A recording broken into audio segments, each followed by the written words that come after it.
श्रोता, साबी सामाजिक कार्यक्रम आजको साबी सामाजिक कार्यक्रमको विषय छ समाजमा नकारात्मक र आलोचनात्मक कुरीतिहरू र बेमिलापहरू कसरी प्रवेश हुन्छन् त र यस्तो प्रचलन समस्यालाई कसरी संयम गर्ने भन्ने बारेमा सोच्न निकै जरुरी हुन्छ, किनकि यस्ता व्यभिचारिक र अमानवीय व्यवहारले समाजलाई धेरै अस्तव्यस्त बनाई पिछे पार्दछ। यस्तो हुनुको मूल कारण कसैको सुदूर उक्सावट अनि नचाहिँदो स्वार्थको माग र जात जातिको रूढिवादी सोचाइ र फगत मानिसहरूको लागि कलह बनाइदिने कथा माथि विश्वास गर्नु या गराइनु हो। यस्तो जर्ज सामाजिक समस्या र द्वन्द्वले भरिएको समाज हामी धेरै पाउँछौँ। यस्तो द्वन्द्व कलहले भरिएको समाज ऐँजेरू पलाएको वृक्ष जस्तै प्रगति कहिले गर्न सक्दैन। यस्तो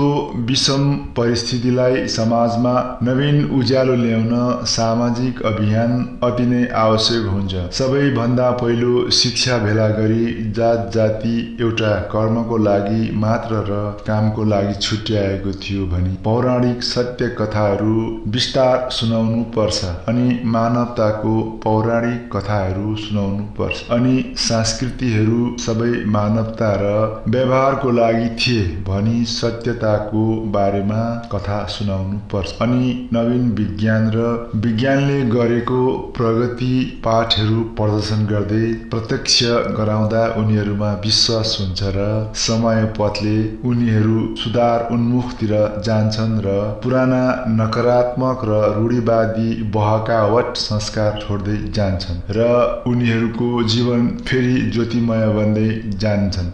समाजमा यस्तो जुक्तिपूर्ण अभियानले कुसंस्कार र कुरीतिलाई सफल तरिकाले उन्मूलन गर्न सकिन्छ। तब हामी एउटा अँध्यारोतर्फ जाँदै गरेको समाज उज्यालो विकासतर्फ ल्याउन सकिन्छ। लौ त आजलाई यति, फेरि अर्को कार्यक्रममा भेटौँला। म प्रस्तुता राम सुब्बा।